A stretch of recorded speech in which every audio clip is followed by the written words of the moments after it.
اعوذ باللہ السمیع العلیم من الشیطان اللعین الرجیم بسم اللہ الرحمن الرحیم الحمد للہ الملک الحق المبین المتصاغر لعظمتہ جبابرۃ الطاغین المتخاضع لکبریائہ اوطاط المتمردین المعترف بربوبیتہ سائر الخلق اجمعین والصلاة والسلام والتحیۃ والاکرام علی اشرف النبیین وخاتم المرسلین سیدنا و مولانا ابی القاسم محمد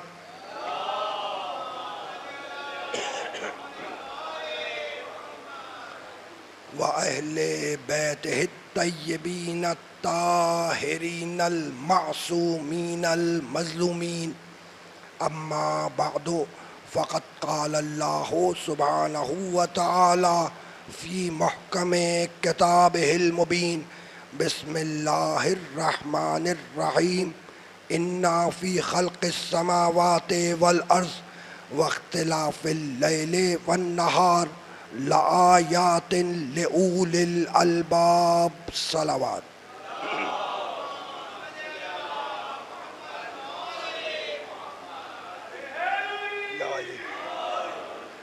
عزیزان محترم، جس سلسلہ گفتگو کا ہم نے آغاز کیا وہ آج اپنے دوسرے مرحلے میں داخل ہو رہا ہے۔ کل میں نے آپ کی خدمت میں یہ عرض کیا کہ ہر وہ شے جو کسی دوسری شے کے وجود پر دلیل بن جائے وہ ہے آیت، وہ ہے نشانی، اور اس حوالے سے میں نے مختلف مقامات کی آیات آپ کی خدمت میں پیش کی۔ کل کی گفتگو تھی کہ پروردگار عالم نے سورہ مبارکہ بقرہ میں کہا کہ انا فی خلق السماوات والارض واختلاف اللیل والنہار والفلک التی تجری فی البحر بما ینفع الناس وما انزل اللہ من السماء من ماء فاحیا بہ الارض بعد موتها وبث فیہا من کل دابۃ وتصریف الریاح والسحاب المسخر بین السماء والارض لآیات لقوم یعقلون۔ آسمان اور زمین کی خلقت میں، دن اور رات کے آنے جانے میں ہماری نشانیاں ہیں، سمندروں کے سینے چیر کر چلنے والی کشتیوں میں ہماری نشانیاں ہیں، اور دیکھو تو صحیح کہ کس طریقے سے ہم نے آسمان سے پانی برسایا، تو اس برستے ہوئے پانی میں ہماری نشانیاں ہیں۔ فَأَحْيَا بِهِ الْأَرْضَ بَعْدَ مَوْتِهَا، اور یہ مٹی مردہ تھی، یہ مٹی مردہ تھی، ہم نے آسمان سے پانی برسایا، جب پانی برسایا تو یہ مردہ مٹی زندہ ہو گئی، تو موت کے بعد زندگی میں ہماری نشانیاں ہیں۔ یہاں تک بات آئی تھی کہ موت کے بعد زندگی میں ہماری نشانیاں ہیں۔ یہ تھی سورہ بقر کہ موت کے بعد زندگی میں ہماری نشانیاں تھی، مٹی مردہ تھی، پانی برسایا زندہ ہو گئی، سورہ بقرہ۔ اب آگے بڑھ کر سورہ مبارکہ یاسین میں آواز دی، بسم اللہ الرحمن الرحیم وآیۃ لہم الارض المیتۃ احییناها واخرجنا منها حبا فمنہ یاکلون۔ سنو، اللہ کہہ رہا ہے یہ ہماری آیت ہے، یہ ہماری نشانی ہے کہ ایک مردہ زمین تھی، ہم نے اسے زندہ کیا۔ یہ ہماری آیت ہے، نشانی ہے کہ مردہ زمین تھی، ہم نے اسے زندہ کیا۔ مالک کیسے زندہ کیا؟ کہنے لگا آیت کا اگلا حصہ پڑھو، اخرجنا منها حبا فمنہ یاکلون، ہم نے اس میں سے دانہ نکالا، وہ زندہ ہو گئی۔ ہم نے اس میں سے دانہ نکالا، وہ زندہ ہو گئی۔ تو دانہ زمین کا سینہ چیر کے باہر آئے، زمین زندہ ہو جائے، اور علی کعبے کی دیوار توڑ کے آئے۔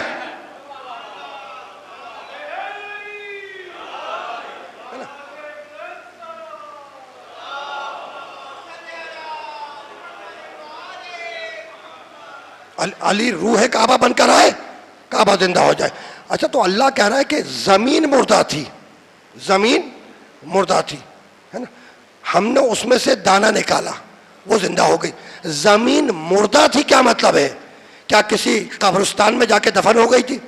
نہیں، زمین مردہ تھی، اس کا مطلب کوئی نہ کوئی تو ہوگا نا کہ بھئی قبرستان میں دفن ہو گئی تھی، یہ مردہ کیسے تھی، ہے نا؟ تو اس بات کو یاد رکھیے گا کہ وہ زمین جس میں سے دانہ نہ نکلے، کنک نہ نکلے، اناج نہ نکلے، وہ زمین مردہ زمین.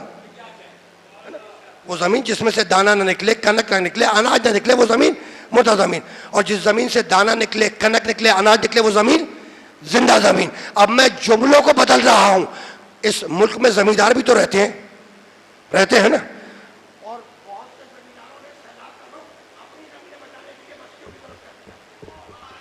یہ بھی ہوا ہے بھائی، خبریں تو آ رہی ہیں، ایسا تو نہیں ہے نا، اگرچہ کہ اچھی بات نہیں ہے نا.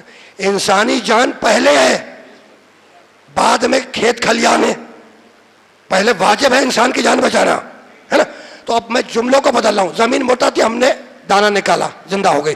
تو وہ زمین جس میں سے دانہ نہ نکلے، کنک نہ نکلے، اناج نہ نکلے، وہ مردہ زمین. اور جس میں سے دانہ نکلے، کنک نکلے، اناج نکلے، وہ زمین زندہ زمین. اب میں جملوں کو بدل رہا ہوں. وہ زمین جو اپنے مالک کے کام نہ آئے، وہ مردہ زمین.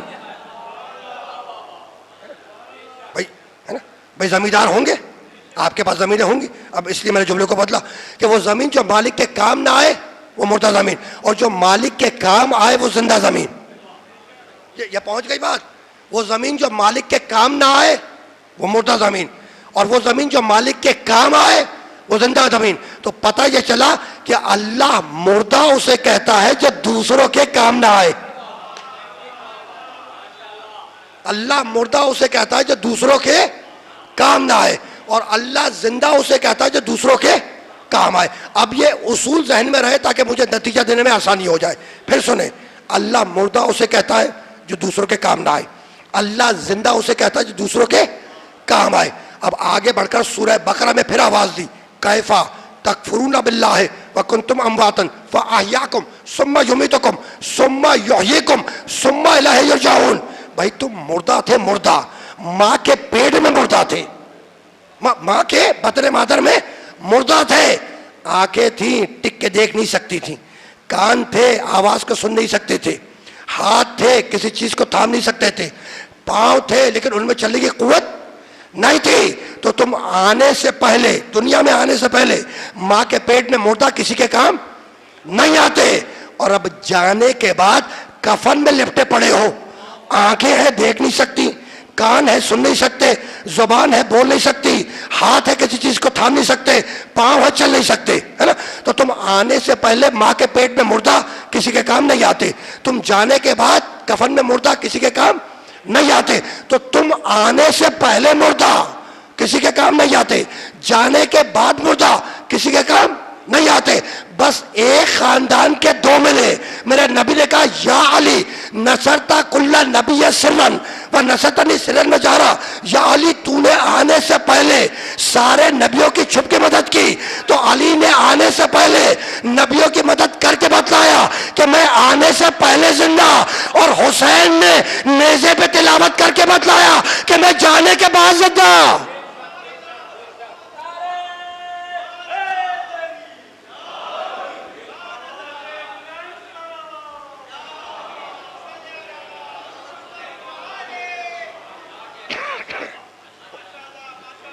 یہ بات پہنچ گئی ہے نا.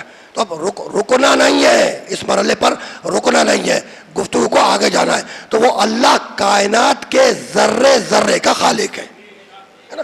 اسی لیے کل میں نے ایک آیت پڑھی تھی، هو الذی خلق اللیل والنہار والشمس والقمر کل فی فلک یسبحون. یہ اللہ وہ ہے، یہ اللہ وہ ہے جس نے رات کو بنایا، دن کو بنایا، سورج کو بنایا، چاند کو بنایا. یہی ہے نا.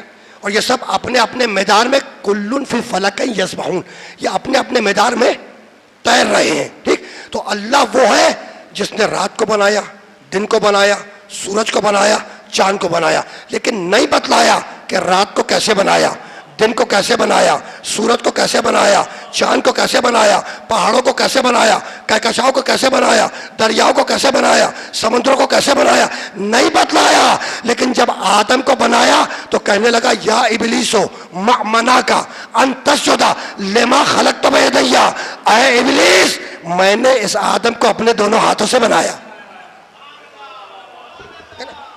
آیت ہے ما منا کا انتسجدہ لما خلق تو میں نے، ہم نے نہیں، میں نے خلق تو، ما منا کا انتسجدہ لما خلق تو بیدیا، ید کہتے ہیں ہاتھ کو. اے ابلیس میں نے اس آدم کو اپنے دونوں ہاتھوں سے بنایا، ہے نا بھائی کمال ہو گیا. رات کو دونوں ہاتھوں سے نہیں بنایا، دن کو دونوں ہاتھوں سے نہیں بنایا، سورج کو دونوں ہاتھوں سے نہیں بنایا، چاند کو دونوں ہاتھوں سے نہیں بنایا، بنایا دونوں ہاتھوں سے. تو آدم کو بنایا، بتلا دیا کہ خلیفہ جب بھی بنے گا دونوں ہاتھوں سے بنے گا، چاہے جنت میں بنے چاہے میدان غدیر میں.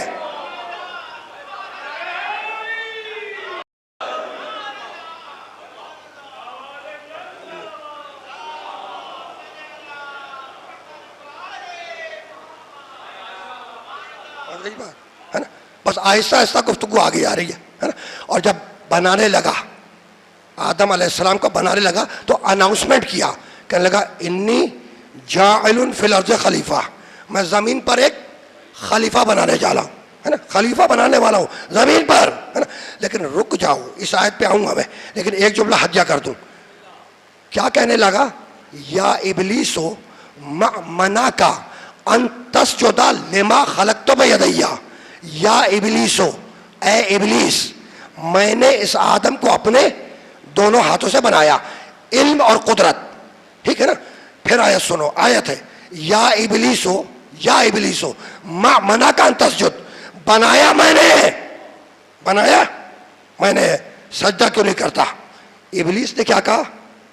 کہنے لگا انا خیر منہ، میں اس آدم سے بہتر ہوں. کیوں بہتر ہے؟ کہنے لگا خلقتنی من نار و خلقتہ من طین، اس لیے بہتر ہوں کہ مالک تو نے مجھے آگ سے بنایا اور آدم کو مٹی سے بنایا، تو آگ سے بنا ہو، میرا مٹیریل سپیریئر ہے، میرا مٹیریل سپیریئر ہے، آگ سے بنا ہو. تو جو کمتر مٹیریل ہے اس کو سجدہ نہیں کروں گا. بھائی میں آگ سے ہوں، آدم مٹی سے ہے، تو اب میں مٹی کو سجدہ نہیں کروں گا. اب سمجھ میں آیا کہ مٹی کو عربی میں کہتے ہیں تراب، مٹی کو عربی میں کہتے ہیں تراب. تو آج پتا چلا کہ ابلیس دشمن ہے تراب کا، ابلیس دشمن ہے تراب کا. تو جو تراب کا دشمن ہو اسے شیطان کہتے ہیں. اب جو ابو تراب کا دشمن ہو، اب رک جاؤ یہاں پہ، میں روکنا چاہتا ہوں آپ کو یہاں پر اس آیت مبارکہ پر میں آپ کو روکنا چاہتا ہوں، اس لیے کہ مجھے ایک جملہ حجہ کرنا ہے، پھر ذرا سا آگے بڑھوں گا. یہاں پہ روک رہا ہوں، ہے نا. سنیے، یا ابلیسو اے ابلیس، یا ابلیسو اے ابلیس قرآن کی آیت ہے. جو قرآن کی قرأت کرتا ہے اسے کہتے ہیں قاری، ہے نا. جو قرآن کی قرأت کرتا ہے اسے کہتے ہیں قاری. پروردگار قاریان قرآن کی توفیقات میں اضافہ فرمائے. جب میں یہاں آفس کی طرف جا رہا تھا تو کوئی صاحب قرآن کی قرأت کر رہی تھی، ہے نا. جو قرآن کی قرأت کرے وہ قاری کہلاتا ہے. خطبے کے بعد میں نے بھی ایک آیت کی تلاوت کی، قرأت کی، میں بھی قاری ہو گیا. تو قرآن کا پڑھنا بھی ثواب ہے، قرأت کرنا، اور قرآن کا سننا بھی ثواب ہے. ٹھیک. اب سارے سامعین سے پوچھ رہا ہوں، سب سے جتنے بیٹھے ہیں، باہر جو تشریف فرمائے ان سے بھی سوال ہے کہ جب قاری قرآن کی قرأت کرتا ہوا اس آیت پہ پہنچتا ہوگا تو کہتا ہوگا نا یا ابلیسو، یا ابلیسو، یا ابلیسو. تو یا ابلیس کہتے ہوئے پرابلم نہیں ہوتی، یا علی کہتے ہوئے پرابلم ہوتی ہے.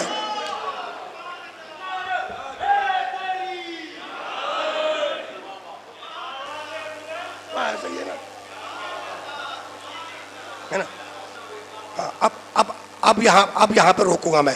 یہاں پر اللہ نے کہا کہ میں نے اس کو دونوں ہاتھوں سے بنایا ہے. ٹھیک. پلٹ کے ابلیس نے کیا کہا کہ مالک میں آگ سے بنا ہوں، آدم مٹی سے بنے ہیں، میرا مٹیریل سپیریئر. یعنی ابلیس کی نگاہ مادے پر ہے، میٹر پر ہے، مادے پر، کہ میں آگ سے ہوں وہ مٹی سے ہے. ٹھیک. اور اللہ کیا کہہ رہا ہے کہ اب آدم آگ سے بنا ہو، مٹی سے بنا ہو، گارے سے بنا ہو، چونے سے بنا ہو، پانی سے بنا ہو، کسی چیز سے بنا ہو، ہے نا. چونکہ بنایا میں نے ہے، نسبت میری طرف ہے، بنایا میں نے ہے، اس لیے سجدہ کر. تو اللہ کی نگاہ ہے نسبت پر. اللہ کی نگاہ ہے نسبت پر اور ابلیس کی نگاہ ہے مادے پر کہ یہ آگ سے بنا، وہ مٹی سے بنا، یہ پانی سے بنا، وغیرہ وغیرہ. ہو گئی بات. اب اعتراض کرنے والے سامنے آئے اور اور اور اب اعتراض کرنے والے سامنے آئے. اور اس بات کو یاد رکھنا کہ اگر کوئی انجینئر بیٹھ کر دین کا علاج کرنے بیٹھ جائے، اگر کوئی انجینئر دین کا علاج کرنے بیٹھ جائے تو دین کا حشر کیا ہوگا تم مجھ سے بہتر جانتے ہو. یعنی انجینئرنگ ایک الگ شعبہ ہے، دین الگ ہے. تو اپنی انجینئرنگ کو وہ سوشل میڈیا تک رکھو، دین میں پاؤں مت اڑاؤ. دیکھو میں تیسرے درجے کے مولوی اور انجینئر کا نام ممبر سے لینے کا عادی نہیں ہوں. تیسرے درجے کے لوگ، تیسرے. اور جو کہہ رہا ہوں نا بہت ٹھوک بجا کے کہہ رہا ہوں، جو میں نے کہا نا تیسرے درجے کے لوگوں کا نام، یعنی تیسرے درجے کے مولوی ہو، انجینئر کوئی بھی ہو، اس کا نام میں ممبر سے نہیں لیا کرتا. جو بڑے علماء اسلام گزرے ہیں نا ان کے حوالے دیتا ہوں، ہے نا.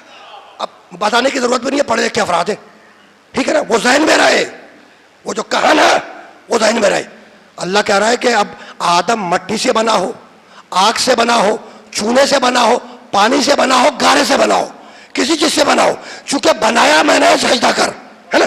تو خدا کی نگاہ ہے نسبت پر، نسبت پر کہ میں نے بنایا ہے. اور ابلیس کی نگاہ ہے مادے پر کہ یہ مٹی سے، میں آگ سے، ہے نا. اب اعتراض کرنے والے سامنے آئے، کہنے لگے کہ عباس کے علم میں ہے کیا؟ کچھ دھات کے پنجے ہیں، کچھ لکڑی ہے، کچھ کپڑا ہے نا. بھائی یہی تو ہے. حسین کے تاجیے میں رکھا کیا ہے؟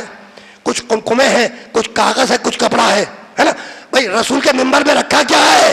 بھائی لکڑی ہے، کیلے ہیں، یہی سب تو ہے نا. تو ان کی نگاہ ہے مادے پر، ان کی نگاہ ہے مادے پر. اور ہم نے کیا کہا کہ نہیں، علم کو نسبت ہے عباس سے، یہ عباس کا علم ہے. تازیہ کو نسبت ہے حسین سے، یہ حسین کا تازیہ ہے. منبر کو نسبت ہے رسول سے، یہ رسول کا منبر ہے. تو ہماری نگاہ ہے نسبت پر اور اس کی نگاہ ہے مادے پر. اب جو نسبت کو دیکھے وہ اللہ کا پیرا ہو اور جو مادے کو دیکھے وہ ابلیس کا پیرا ہو.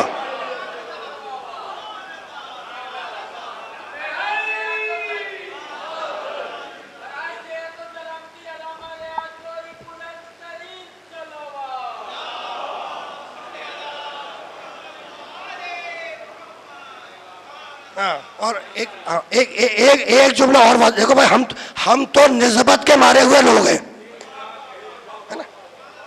اگر تم اگر نگاہ گھماؤ تو نسبتوں کا احترام ہے نا. اب آیت پڑھوں گا بہت وقت لگ جائے گا. ناقت اللہ، سالے کی اونٹنی، ناقت اللہ ہے نا. ناقت اللہ کا ترجمہ کرو، اللہ کی اونٹنی، اللہ کا ناقہ. تو اللہ کبھی آیا اس پر سواری کرنے؟ نہیں آیا ہے نا. تو ناقت اللہ کیوں ہے؟ ناقت اللہ کس لیے قابل احترام؟ اسے کہ نسبت ہے کہ اللہ کا ناقہ ہے نا. بھائی یہی تو ہے نا. بیت اللہ، اللہ کا گھر، کبھی آ کے سویا، کبھی آ کے بیٹھا نہیں، نسبت ہے بیت اللہ، اللہ کا گھر ہے نا. تو یہی تو سمجھانا چاہ رہا ہوں کہ ناقت اللہ سمجھ میں آ گیا، بیت اللہ سمجھ میں آ گیا، ید اللہ آج تک سمجھ میں نہیں آیا.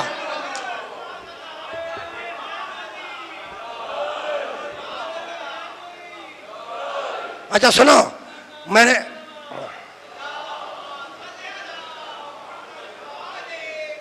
اچھا بھائی سنیں ایک جملہ اور سنیں. اب میں کہہ چکا ہوں کہ میں تیسرے درجے کے لوگوں کی باتیں کوٹ کرنا بھی پسند نہیں کرتا ہے نا. بھائی قرآن سے کوئی بات کرے، حدیث سے تو سمجھ میں آتا ہے. اب وہ اسکرو ڈرائیور اور پیچکس والا انجینئر، وہ اگر دین کو اسکرو ڈرائیور سے کھولنا شروع کر دے گا تو معاملہ نازک ہو جائے گا نا. بھائی ایسا ہی نہیں ہے نا.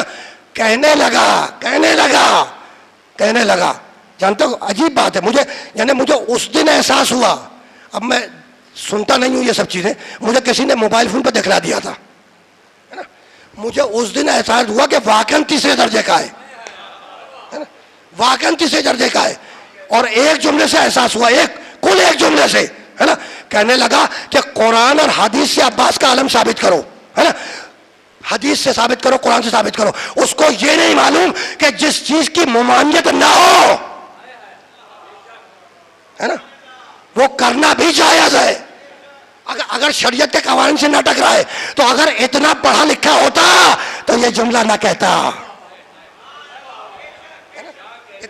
اتنا پڑھا لکھا ہوتا، ہے نا. اور سنو بھائی، یہ اب میں اور آسان کر دوں بھائی. اس معاشرے میں مختلف طریقے کی ٹوپیاں پہنی جاتی ہیں، امامے پہنے جاتے ہیں اور پگڑیاں بھی پہنتے ہیں، ٹوپیاں دار، ہے نا.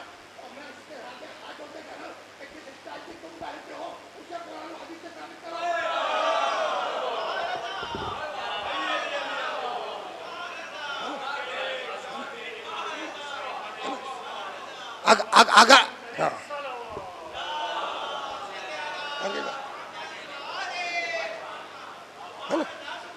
اگر کوئی بہت پڑھا لکھا اعتراض ہوتا نا تو پڑھے لکھے انداز میں چلا جاتا جواب.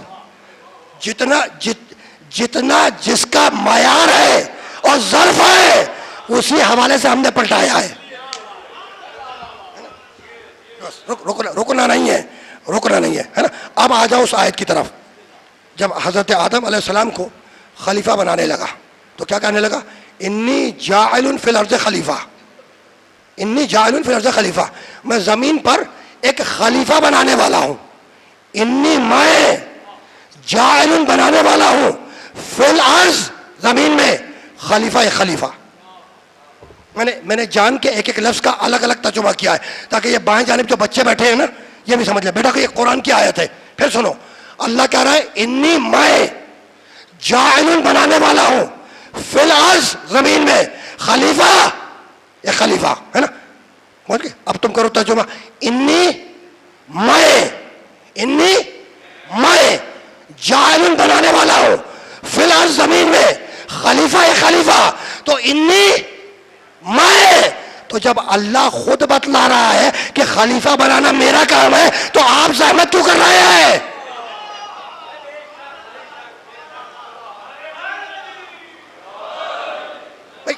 بھائی سوچنے والی بات ہے نا.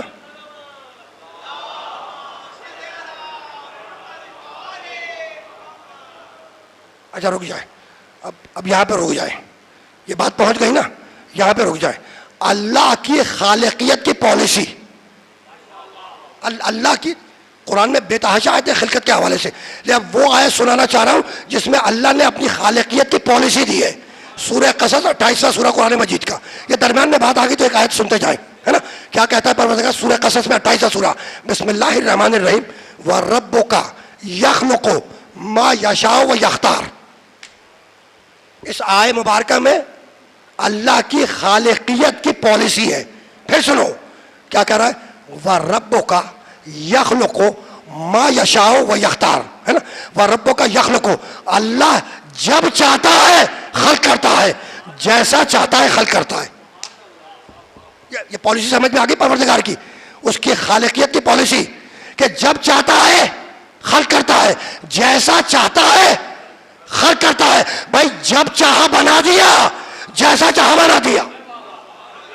یہ اس کی خالقیت کی پالیسی ہے کہ جب چاہا بنا دیا، جیسا چاہا بنا دیا. پالیسی سمجھ میں آ گئی. اب اگر کوئی انسان کھڑا ہو جائے اور کھڑے ہونے کے بعد اعتراض کرے کہ جناب یہ گول چاند اچھا نہیں لگتا، اگر ٹرائنگل شیپ کا ہوتا تو بہت اچھا ہوتا، اگر تکونا ہوتا تو بہت اچھا ہوتا، جناب یہ گول صورت اچھا نہیں لگتا، اگر ذرا سا لمبا ہوتا تو زیادہ اچھا دکھتا، ہے نا. اور یہ پہاڑ کوئی اونچا ہے، کوئی نیچا ہے، کوئی چوڑا ہے، کوئی پتلا ہے، اگر یہ سارے پہاڑ ایک حجم میں ہوتے تو بڑے خوبصورت دکھتے، ہے نا. اور یہ آسمانوں پہ بکھرے ہوئے ستارے جو پراگندہ ہیں، منتشر ہیں، اگر یہ ستارے ایک قطار میں ہوتے تو کتنے اچھے ہوتے، ہے نا. اور کوئی درخت، کوئی اونچا ہے، کوئی نیچا ہے، کوئی دبلا ہے، کوئی پتلا ہے، اگر یہ سارے درخت ایک سائز کے ہوتے تو بڑے اچھے ہوتے. تو اگر کوئی یہ اعتراض کرے تو ساری دنیا کے بندگان خدا اس کی جان کو آ جائیں گے کہ بھائی تمہیں کس نے حق دے دیا کہ اس کے نظام خلقت میں دخل اندازی کرو؟ تو جب تمہیں حق نہیں ہے اس کے نظام خلقت میں دخل اندازی کا، تو اس کے نظام ہدایت میں دخل اندازی کیوں کر رہے ہو؟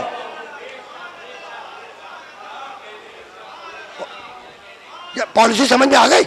اس لیے کہ نظام خلقت بھی اس کا ہے اور نظام ہدایت بھی اس کا ہے۔ اب آ جاؤ اس آیت کی طرف۔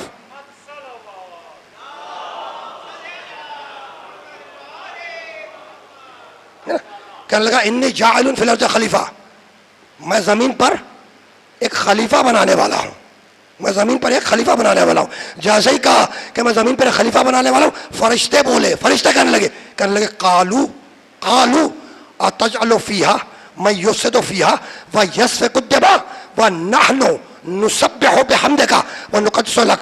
مالک اسے خلیفہ بنائے گا، اسے خلیفہ بنائے گا جو زمین پر خورجی کرے گا، زمین پر فساد پیدا کرے گا، ہے نا، زمین پر بہت کچھ کرے گا، جو فسادات چل رہے ہیں ہر جگہ پوری دنیا میں، ہے نا، اسے خلیفہ بنائے گا۔ وَنَحْنُ نُسَبِّحُ بِحَمْدِكَ، ہمیں خلافت دے، ہم تیری تسبیح کرتے ہیں، ہم تیری تقدیس کرتے ہیں، ہے نا۔ بٹوین دا بریکٹ ڈیمانڈ کیا ہے کہ خلیفہ ہمیں بنا۔ پھر سنو ترجمہ، جب اناؤنسمنٹ کیا کہ آدم کو خلیفہ بنانے والا ہوں، تو فرشتے کیا کہنے لگے؟ قالو، فرشتے کہنے لگے اتجعل فیہا من یفسد فیہا ویسفک الدماء، مالک اسے خلیفہ بنائے گا جو زمین پر خورجی کرے گا، جو زمین پر فساد کرے گا، جو زمین پر ٹارگٹ کلنگ کرے گا۔ بھائی کمال ہو گیا، بھائی کمال ہو گیا۔ ابھی تو آدم بنے نہیں، ہے نا، جناب حوا سے شادی ہوئی نہیں، حابیل اور قابیل پیدا نہیں ہوئے، قابیل نے حابیل کو قتل نہیں کیا، اور فرشتوں نے پہلے ہی دیکھ لیا کہ زمین پر خورجی ہونے والی ہے۔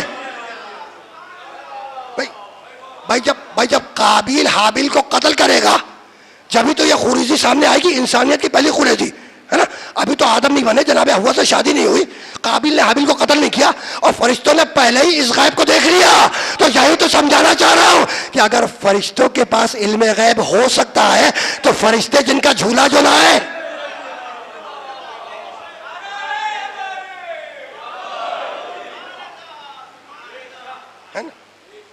بات پہنچ رہی ہے نا۔ تو جیسا ہی اللہ نے کہا کہ میں زمین پر خلیفہ بنانے والا ہوں، فرشتے کہنے لگے مالک اسے خلافت دے گا جو زمین پر خورجی کرے گا، فساد برپا کرے گا، ہمیں خلیفہ بنا، ہم تیری تسبیح کرتے ہیں، تیری تقدیس کرتے ہیں۔ اللہ کہنے لگا تم خلیفہ چاہتے ہو، خلافت چاہتے ہو؟ ثم قرآن ثم عرضهم على الملائکۃ فقال انبئونی باسماء هؤلاء ان کنتم صادقین۔ اللہ کہنے لگا فرشتوں اگر تم خلافت میں انٹرسٹڈ ہو، اگر تم خلافت چاہتے ہو، خلافت میں انٹرسٹڈ ہو، تو فقال انبئونی باسماء هؤلاء ان کنتم صادقین، اگر تم خلافت چاہتے ہو تو ذرا یہ ہاؤلاء کے نام تو بتلا دو۔ اگر تم خلافت میں انٹرسٹڈ ہو، خلیفہ بننا چاہتے ہو، خلافت لینا چاہتے ہو، تو فقال انبئونی باسماء، اسماء اسم کی جمع ہے، نام کی جمع، باسماء ہاؤلاء ان کنتم صادقین، اگر اپنے دعوے میں سچے ہو، اگر تم خلافت چاہتے ہو تو ذرا ہاؤلاء کے نام بتلاؤ، ہاؤلاء کے۔ اچھا تو یہ ہاؤلاء کیا ہے؟ ہاؤلاء کہتے ہیں لوگوں کو۔ ہاؤلاء کسے کہتے ہیں؟ لوگوں کو۔ اگر اب بھی سمجھ میں نہیں آیا تو حدیث قصہ کا میں صرف عربی عبارت پڑھوں گا، مجھے ترجمے کی ضرورت نہیں آئے گی، پیش نہیں آئے گی۔ ہاؤلاء، ہے نا، جب پنجتن چادر سیدہ کے نیچے جمع ہوئے تو اللہ نے آواز دی وہاں عرش پر، اعلموا یا ملائکتی و یا سکان السماواتی انی ما خلقت السماء مبنیۃ ولا ارضا مدحیۃ ولا قمرا منیرا ولا شمسا مضیۃ ولا فلکا یدور ولا بحر یجری ولا فلک یسری الا فی محبت ہؤلاء خمسۃ الذین هم تحت الکساء۔ مجھے ترجمے کی ضرورت نہیں ہے، پہنچ گئی نا بات؟ تو ہاؤلاء کسے کہتے ہیں؟ لوگوں کو۔ تو اللہ کہہ رہا ہے کہ فرشتوں اگر تم خلافت میں انٹرسٹڈ ہو، ہے نا، خلیفہ بننا چاہتے ہو، تو ان لوگوں کے نام بتلاؤ، ان لوگوں کے نام بتلاؤ۔ بھائی کمال ہو گیا، یعنی کمال ہو گیا۔ اللہ کہہ رہا ہے ان لوگوں کے نام بتلاؤ۔ بھائی آدم اور حوا کی شادی تو ہوئی نہیں، بھائی ابھی شادی تو نہیں ہوئی نا۔ جب آدم اور حوا کی شادی ہوگی اولاد آئے گی جبھی تو لوگ آئیں گے. یعنی میں جملوں کو بدل دوں, میں کہنا یہ چاہ رہا ہوں کہ ابھی تو نہ لائف ہے نہ وائف. بھائی ہمارے اور آپ کے باپ آدم بھی نہیں بنے ہے نا, ابھی آدم میں لائف نہیں آئی, زندگی نہیں آئی, تو ابھی تو نہ لائف ہے نہ وائف. یہ لوگ کہاں سے آ گئے بھائی؟ ہے نا سوچنے والی بات کہ ابھی تو نہ لائف ہے نہ وائف, یہ لوگ کہاں سے آ گئے؟ تو اس کا مطلب یہ ہے کہ آدم کی خلقت سے پہلے کچھ لوگ ہیں. اس کا مطلب یہ ہے کہ آدم کی پیدائش سے پہلے کچھ لوگ ہیں. کون ہے وہ لوگ مجھے نہیں معلوم, کون ہے وہ لوگ مجھے نہیں معلوم, لیکن مجھے یہ معلوم ہے کہ اگر فرشتے ان لوگوں کے نام بتلا دیں تو خلافت لے جائیں, تو جن کے نام فرشتوں کو خلافت بانٹے, کیا وہ آپ کے پاس آئیں گے خلافت لینے؟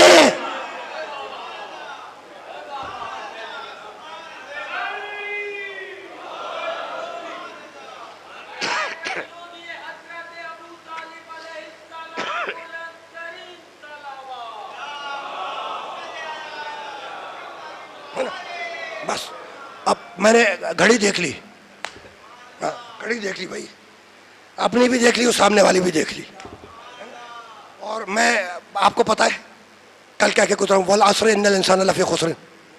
گزرتا ہوا زمانہ گواہ ہے, گزرتا ہوا وقت گواہ ہے, تو وقت کی قدر تو کرنی ہے. ہم ہوں یا آپ ہوں, ہمیں ٹائم کے مطابق چلنا ہے نا, ہم ہوں یا آپ ہوں, ٹائم کے مطابق چلنا ہے. اس لیے میں گفتگو کو سمجھ کر رہا ہوں, لیکن ایک جملہ ضرور ہدیہ کروں گا, ایک جملہ ہے نا. اب اللہ نے کہا کہ بھائی ان لوگوں کے نام بتلاؤ, اگر خلیفہ بننا چاہتے ہو تو ان لوگوں کے خلافت چاہتے ہو تو نام بتلاؤ. جب اللہ نے کہا نا ان کے نام بتلاؤ, تو فرشتے کہنے لگے لا علم لنا الا ما علمتنا, مالک ہم تو بس اتنا جانتے ہیں جتنا تو نے بتلا دیا ہے نا, ہمیں نہیں معلوم کہ یہ لوگ کون ہیں. یہ کہہ کر فرشتوں نے اپنے آپ کو وڈرا کر لیا. لا علم لنا الا ما علمتنا, بس جتنا بتلا دیا تو نے اتنا معلوم ہے, نہیں معلوم کہ یہ لوگ کون ہیں. فرشتوں نے وڈرا کیا اپنے آپ کو. اللہ نے آدم کو مخاطب کیا, اے میرے بشر, اے میرے خلیفہ, اے میرے آدم, ذرا فرشتوں کو ان لوگوں کے نام تو بتلا دو, ذرا فرشتوں کو ان لوگوں کے نام تو بتلا دو. آدم نے کہا کہ مالک بتلا دو, کہا کہ بتلا دو. ایک مرتبہ آدم نے پکار کے کہا انت المحمود ھذا محمد, انت اعلی ھذا علی, انت فاطر السماوات ھذا فاطمہ, انت المحسن ھذا حسن, انت قدیم الاحسان ھذا حسین علیہ السلام. بس پہنچ گئی بات.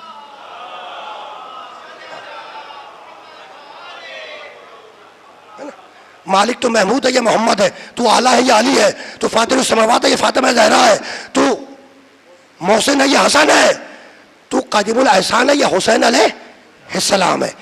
جب آدم نے فرشتوں کو یہ نام تعلیم کر دیے, میں نے جان کے یہ لفظ استعمال کیا تعلیم ہے نا, جو تعلیم کرے گا ہے نا, مثال کے طور پہ میں اس بچے کو کچھ تعلیم کروں, میں نے جان کے استعمال کیا یہ لفظ تعلیم, میں نے یہ نہیں کہا سکھلا دیا, میں نے کہا تعلیم کیے ہے نا. جب میں کوئی چیز اس بچے کو تعلیم کروں گا تو میں اس کا استاد ہوا یا نہیں بھائی, ایسا ہے یا نہیں ہے نا. تو آدم نے فرشتوں کو یہ نام تعلیم کیے ہے نا, سارے فرشتوں کو, تو اس میں تو جبریل بھی شامل ہے نا. تو آدم استاد ہوئے یا نہیں ہوئے ہے نا. اور آدم ہے چھوٹے نبی فضیلتوں میں, میرا محمد ہے سب سے بڑا نبی. منطق سمجھ میں آ گئی بھائی, سمجھ میں آ گئی. جو کہتا ہے کہ جبریل نے آ کے پڑھایا, بھائی سمجھ میں آ گئی. وہ جو پہلا نبی ہے, میرے نبی سے چھوٹا نبی, وہ فرشتوں کو تعلیم دے, اور آپ فرماتے کہ جبریل نے محمد کو تعلیم دی.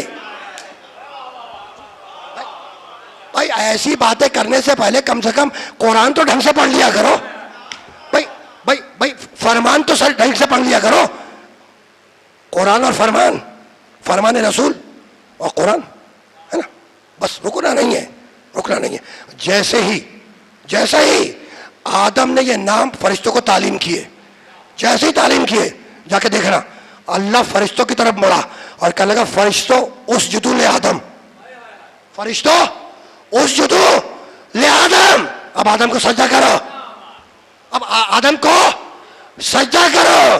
تو پنجتن کے نام بتلانے کے بعد آدم کو آدم پہچان بھی ملی اور آدم کو سجدہ بھی ہوا.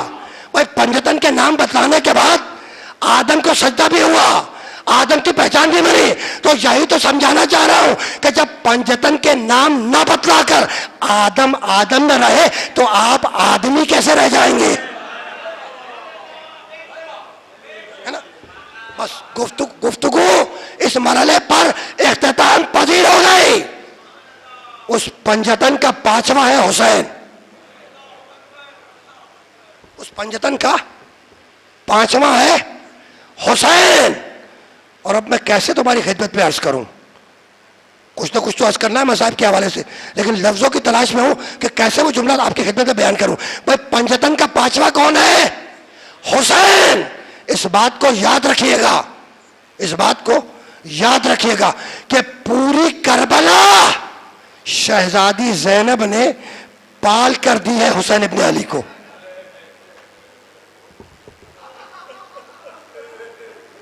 پوری کربلا ہے نا. مقتل کی کتابیں اٹھا کر دیکھیں، مقتل کی کتابیں. اون و محمد کو پالا ہے شہزادی زینب نے. علی اصغر جس کے گلے پہ تیر لگا اس کو پالا ہے شہزادی زینب نے، ہے نا. علی اکبر جس کے سینے سے حسین نے برچھی کھینچی پالا ہے شہزادی زینب نے. میرا مولا ابو الفضل عباس جس کے شان قلم ہوئے انہیں پالا ہے شہزادی زینب نے. تو پوری کربلا پال کر دی ہے زینب نے حسین کو. یہ ذہن میں رکھنا ہے نا. قافلہ گزرا، کوفے کی گلیوں سے قافلہ گزرا، لوگوں کا ازدحام تھا، کثرت تھی لوگوں کی، ہے نا. اور مقتل نے لکھا کہ ہجوم عام سے محمد مصطفیٰ کی نوازیوں کو گزارا گیا، ہے نا. اور یہ مقتل کے الفاظ ہیں کہ کہیں سے پتھر آ رہے تھے اور کہیں سے انگارے آ رہے تھے. اور مقتل کی کتابوں میں یہاں تک لکھا ہے کہ ایک انگارہ آ کر سید سجاد کے امامے پہ گرا. انگارہ آ کر سجاد کے امامے پہ گرا. خدا کی قسم مجھے حیرانی ہوتی ہے کہ وہ لوگ جنہوں نے محمد مصطفیٰ کی نواسیوں کے سروں پر چادریں نہیں چھوڑی انہوں نے سجاد کے سر پر امامہ کیسے چھوڑ دیا؟ بھائی سوچنے والی بات ہے نا. انہوں نے سجاد کے سر پہ امامہ کیسے رہنے دیا؟ تو علماء مقاتل نے بحث کی اور اس نتیجے میں پہنچے کہ بنی ہاشم ایک خاص قسم کا امامہ پہنتے تھے. دور سے دیکھ کر آدمی پہچان لیتا تھا کہ بنی ہاشم کا فرد ہے، خاندان رسول سے ہے. تو سجاد کے سر سے امامہ اس لیے نہیں اتارا تاکہ جب کوچے گلیوں اور بازاروں سے گزرے تو لوگوں کو پتا چلے کہ یہ نبی کے خاندان کے قیدی ہے.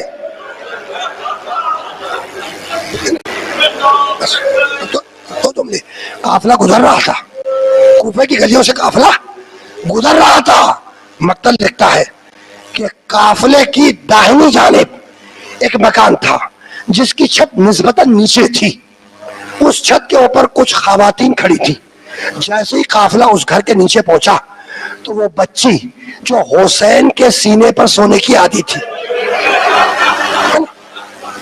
وہ بچی حسین کے سینے پر سونے کی عادی تھی.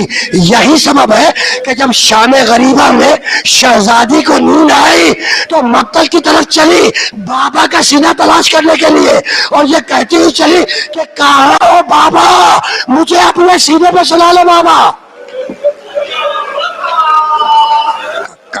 کہاں ہو بابا، مجھے اپنے سینے پہ سلا لو بابا. اور یہ مقتل کے الفاظ ہیں کہ بچی باپ کے سینے پر سر رکھ کر سونے کی عادی تھی، لیکن جب باپ کے لاشے پہ پہنچی ہے تو حسین کے سینے پر اتنے تیر پیوست تھے کہ سینے پہ سر رکھ نہ سکی، قدموں میں سر رکھ کے سوئی.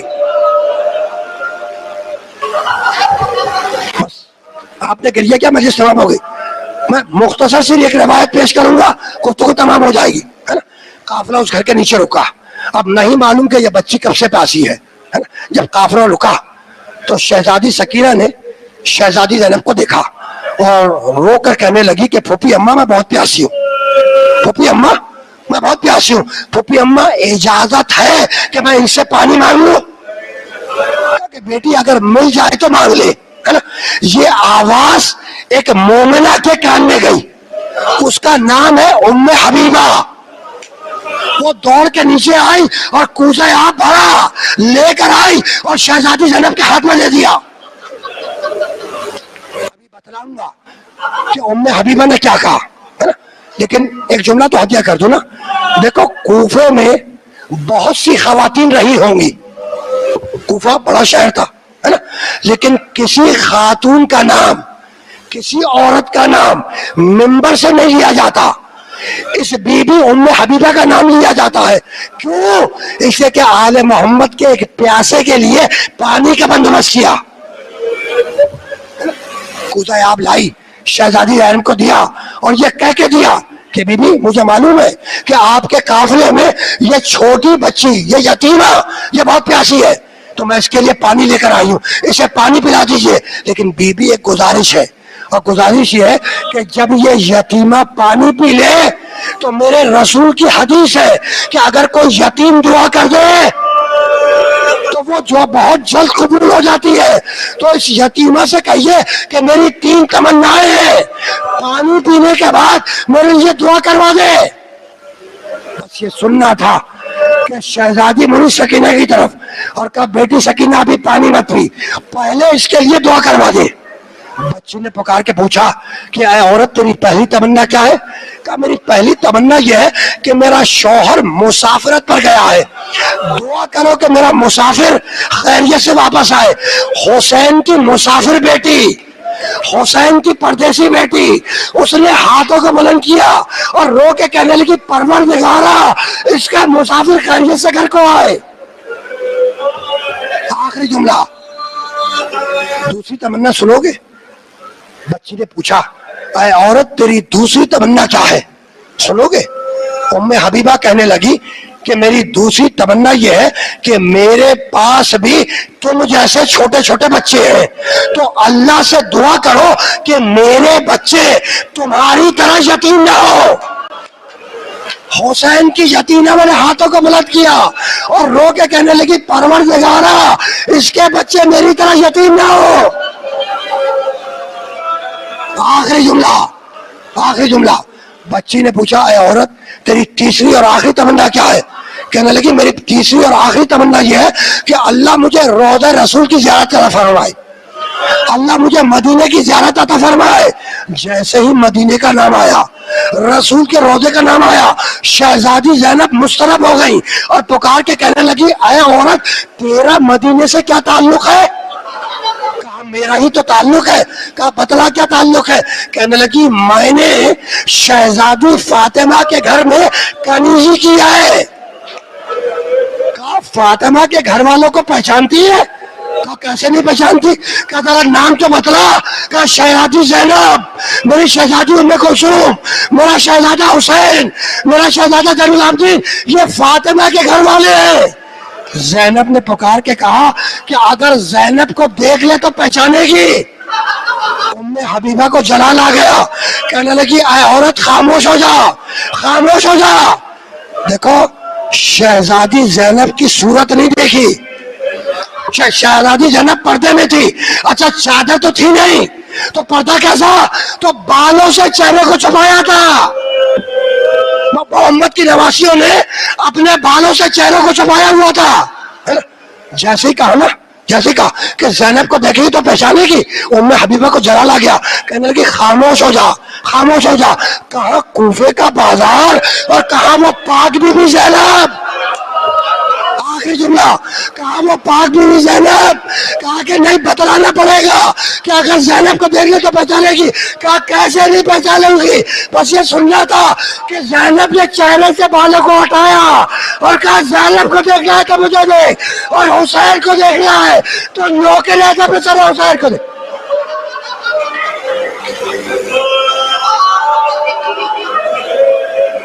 ماتم حسین